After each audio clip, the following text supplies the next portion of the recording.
Hello বন্ধুরা, আজকে তোমাদের একটা তোমাদের কাছে নতুন কি পুরনো জানি না, তবে নতুন জিনিসের পরিচয় করে দিচ্ছি। এটা হচ্ছে আমাদের যে কচু গাছ হয় তার ফুল হয়।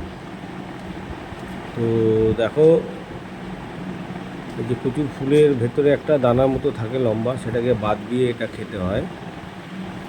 হলুদ রঙের হয় কচুর ফুলটা, লম্বা টাইপের। তো দানাটা ভেতর থেকে বের করে নিয়েছি, নিয়ে কুচি কুচি করে কেটেছি। কাটার পরে এটা গরম জলে সেদ্ধ করব। জানি না আপনারা কতজন খেয়েছেন বা জানেন এই জিনিসটা সম্পর্কে ওয়াকিবহাল আছেন। তো কচুর ফুলটা ফুটছে দেখুন, আর এটাকে রান্না করব পেঁয়াজ রসুন দিয়ে। এখানে তেল গরম হয়ে গেছে, তেলে কালো জিরে দিয়েছি, রসুন দেব, সঙ্গে পেঁয়াজ, লঙ্কার পরিমাণটা একটু বেশি দিলে ভালো হয়। হলুদ গুঁড়ো,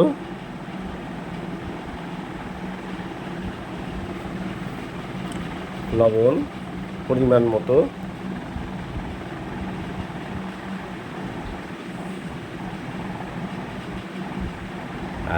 এটা হচ্ছে কি বলুন তো, তেঁতুল। তেঁতুল হচ্ছে মানে প্রচুর একটা বিপরীত শত্রু। কচুতে অনেক সময় গলা ধরে, তো তেঁতুলটা দিলে মানে গলা ধরার সম্ভাবনাটা অনেকটাই কমে যায়।